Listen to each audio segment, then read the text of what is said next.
Hello everyone, I'm the Roving Reporter, and today we're going to talk a bit about a tech tip related to instant messaging apps, in particular WhatsApp.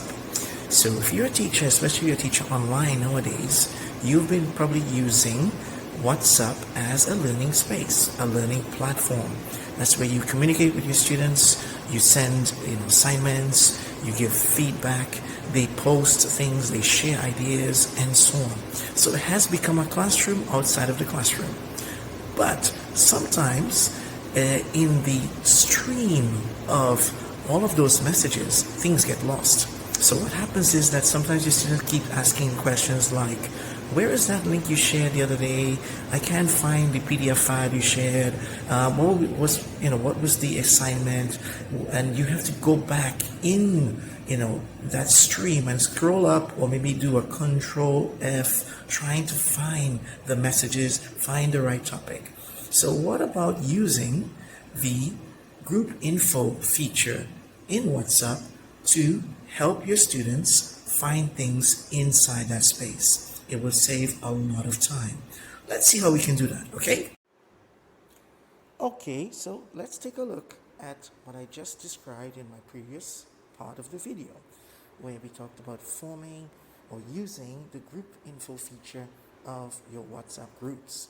So here we have on the top right, you can see there are the three buttons or the menu in the top right corner.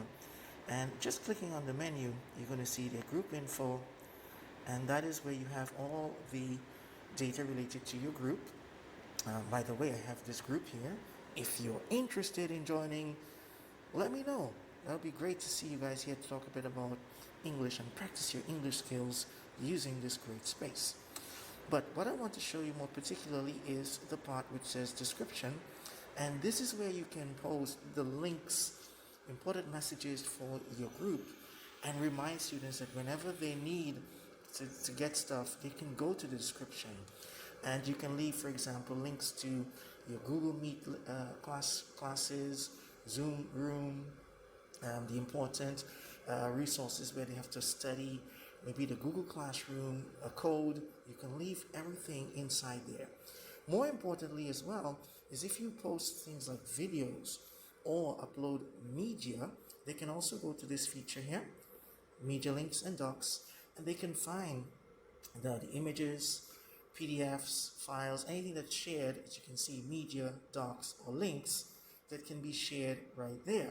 So, for example, you could ask them to simply open up the doc file, you could include links right there, and they would be able to move around and make it much easier, so you avoid the amount of clutter in messages that sometimes takes place when students don't remember where things are or they've missed a message. So this can be very, very helpful. So there you have it. Simple tip to help you guys work with things related to WhatsApp, since this is where we've been doing a lot of stuff and a lot of communicating with our students.